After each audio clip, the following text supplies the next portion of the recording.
During the weekly wrap-up, the new intern suddenly switched the projector to my attendance record. The eyes of the CEO and the entire company locked onto me in an instant. The intern, Madison, tilted her chin up with a smug grin and slammed a stack of photos onto the mahogany conference table. Nate, I'm reporting her. She's been using the company's luxury vehicle to pick up her kid every single day. It's a blatant misuse of company assets for personal gain. I move for immediate termination. Nate's face turned as dark as a thundercloud. I looked at this ambitious intern with a flicker of genuine pity. She was so desperate to climb the ladder she hadn't noticed the rungs were made of glass. The company car she was referring to? That was my Rolls-Royce Cullinan, a $300,000 piece of machinery. For the sake of closing deals and keeping the firm's image afloat, I had let the company use it for free for 2 whole years. The silence in the room was absolute, the kind of heavy quiet that precedes a storm. The central AC was humming at a steady 68 degrees, but a chill crept into my bones that had nothing to do with the temperature. It was the coldness of human nature. In the photos, the black Cullinan gleamed under the streetlights, parked in front of an elite private preschool. The angles were sharp, intentional, capturing me leaning down to lift my daughter, her small arms around my neck with the last 4 digits of the license plate clearly visible. Madison leaned her hands on the table, her face young and flushed with the misplaced zeal of a corporate crusader, burned with a self-righteous fire. She looked at me as if I were a common thief caught with my hand in the vault. Nate, according to the employee handbook, company vehicles are strictly for business use. As a senior executive, Ms. Mercer shouldn't just be setting an example. She should be the standard. Instead, she's turned our most expensive client-facing asset into her personal nanny cam on wheels.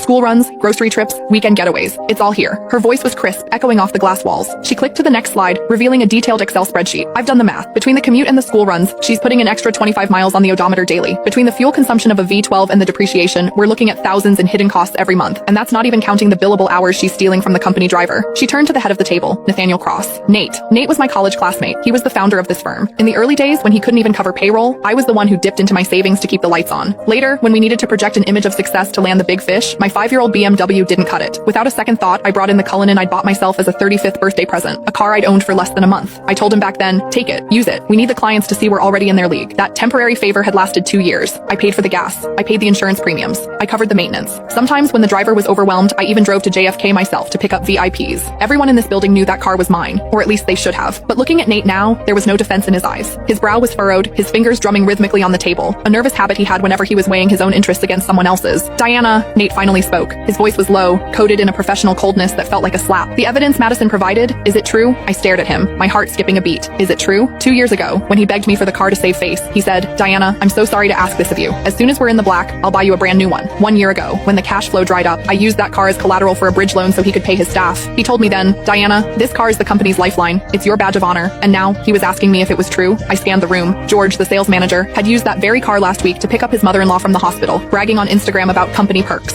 Now he kept his head down, intently studying his legal pad. Sarah from HR, who asked for the keys every other month for supplies but really just wanted to cruise with her boyfriend, was looking at me with a sneer as if I were a white-collar criminal. It turns out that in the face of profit, kindness isn't just cheap, it's invisible. What do you think, Nate? I asked. My voice was calmer than I expected. Nate avoided my gaze.